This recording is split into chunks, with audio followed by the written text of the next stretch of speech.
Hello, hello, beautiful souls, beautiful phoenixes. I'm here again after a long time recording a video in the park, in the nearby park.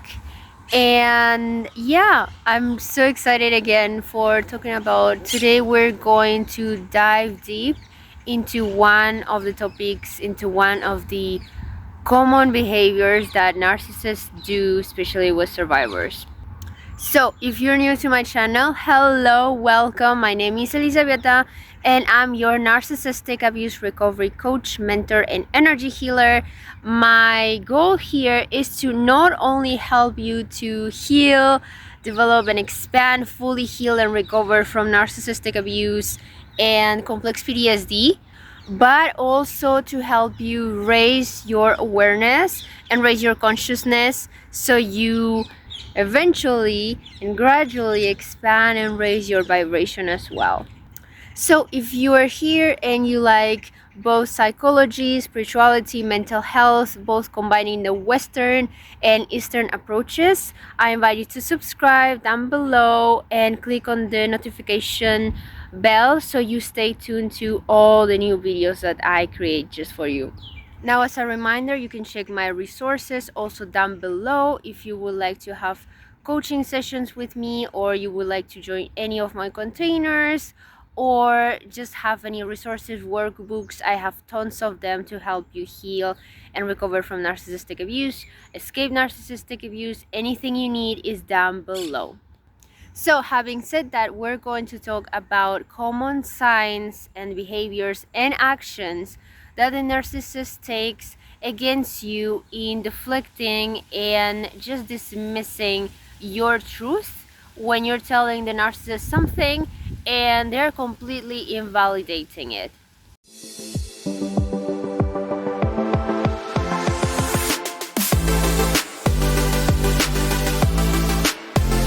So the first one obviously is gaslighting, and it basically happens when the narcissist just bluntly denies the truth and makes you question your reality. Basically, you're telling them, for example, the extreme case that they cheated on you, that you know because you found out the texts, or because you saw them, or because whatever thing happened, and they're going to be like, what are you saying? That never happened. Or stop saying false things, stop lying, I never said that. And what this does to us survivors, it's basically, it's making you question your memory, question your reality, and the way you memorize things. You're going to basically start doubting even yourself. You remember one thing, you have all the screenshots, you have all the voice messages and whatever, and now you're saying, hey, maybe they didn't mean it, and you are going to get into this cycle of really trying to justify their behavior, which is really toxic. So this is the first one. And just a brief reminder, I really wanted to stay till the end because the fourth one, it's really important, and I wanted to give you a reminder of what to do in the fourth action and behavior that they do. So the second one obviously is going to be blame shifting. You're telling them something, for example, they didn't do the dishes, or they just didn't throw the trash, or whatever home chore that they were doing, and they did not, because, for example, they were so distracted just watching the last football match. That's an example. And you tell them this, and they are like, if you weren't so sensitive, this wouldn't have happened. They're basically not only denying, but also shifting the blame and taking the conversation to yourself instead of them, which was their responsibility to do this. They're shifting and redirecting the conversation to you so they don't have to think actually of how damaging their actions are. Another common one is for narcissistic parents to use this for their children when they promise something and then they obviously don't keep their promise, And the narcissist parent will say something like, oh, if you didn't cry so much, this wouldn't have happened. For example, if they use physical abuse for the situation, and the child, or now the adult child, is telling them, is calling them out, and the narcissistic parents, they are saying, well, if you didn't behave so bad, we wouldn't have to do that. We wouldn't have to like beat you or hit you because it was necessary to educate you properly. And let me just add something. I'm really against physical abuse and beatings and hittings or whatever in the whole education of the child. I think there's many other ways to let the child know that if they don't do something, there's consequences, without making them feel like they are not even a human being. Now, the third one is going to be playing the victim. Of course, they always do this. And again, it happens, you're calling them out of something, and it usually is common with narcissistic parents as well, but it happens with relationships. So you're telling them something, you're calling them out, and they're basically saying, what are you saying? I can't believe you're accusing me of this after everything I did for you. You know, they are acting like this. They are totally deflecting the truth. They're totally dismissing what you're saying and what they did. It's very common. And these phrases, what usually happens is that it's going to cause guilt into you, and it's going to also stop and think if calling them out or telling them something, it was actually the right thing to do, because obviously you're feeling guilt. And then eventually, if this is a common repeating behavior, which it is, you're going to start feeling ashamed of yourself, of your whole existence.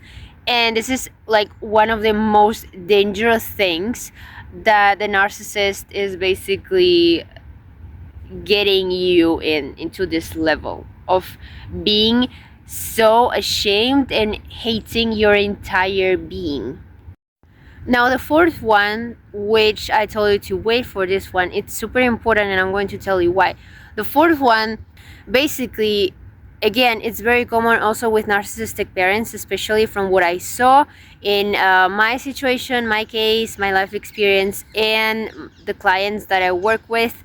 They use rage, anger, intimidation, and they usually have like these very explosive emotional reactions to try to intimidate you and to make you just drop the topic, you know. And it's if a parent, also it can happen with partners as well in a relationship, but I saw it's very common for them to use this phrase with their children. They're going to be like, how do you dare to speak to me like this?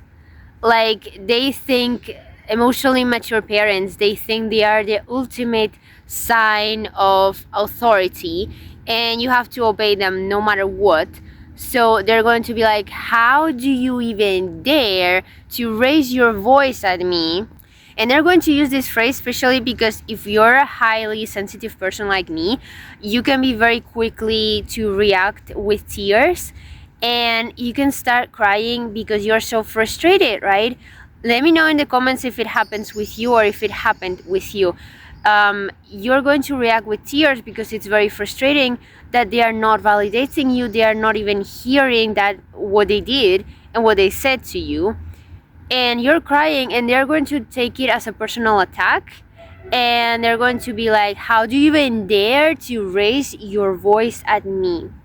Okay, so if they use this phrase or similar ones, it means basically that you are being gaslighted very heavily.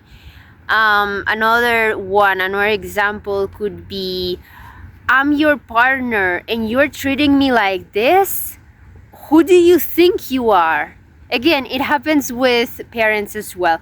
I'm your mother, I'm your father, and you're talking to me like this? Who do you even think you are? You know? And this is making you feel guilty. This is making you feel ashamed of yourself. And again, you're going to question if telling them something it's even worth your time. And I really emphasize in this point because instead of, reacting with tears or with anger because of the hopelessness that you feel, I really recommend you to start practicing the gray rock technique. I use this a lot with my clients, with myself. I had to learn this by myself. So if you need some help, I really invite you to just message me on Instagram, and or Facebook on Messenger, and I can help you. Like, it's really easy. And again, if you need long-term support, the links are down below. We can discuss what you need at this moment, and yeah, we can book any session that you need. And lastly, the last point, the fifth point, which is basically completely dismissing what you're saying and not really paying attention into it, just making you feel as if what you're telling them doesn't have any importance. They're going to be saying something like, oh, you're really dramatic, oh, you're overthinking things, oh, you are super sensitive, like it was a joke, don't pay attention to it. Another one very common is, oh, you're overreacting, And again, you might be thinking of these sentences used by a narcissistic man to the woman, but it can also happen with narcissistic women directed to the men, because narcissistic women are having this misconception that men don't have emotions at all, and they're always stoic and they don't express themselves. So obviously they are going to use this stereotype of men like being super logical and super like robots, and they're going to be like, you're overreacting, why are you so angry, why are you saying this, So it happens with both genders. I just wanted to remind of this. So this was all for today. Thank you so much for watching this video. Remember, if you haven't subscribed, now it's your time to do so. Hit the notification bell so you are the first one to know all my new videos and shorts and all the new things that I post. Let me know in the comments what other things you experience aside from these ones, and I will read them again. Okay, so bye, Sunny Hacks, and see you in the next video.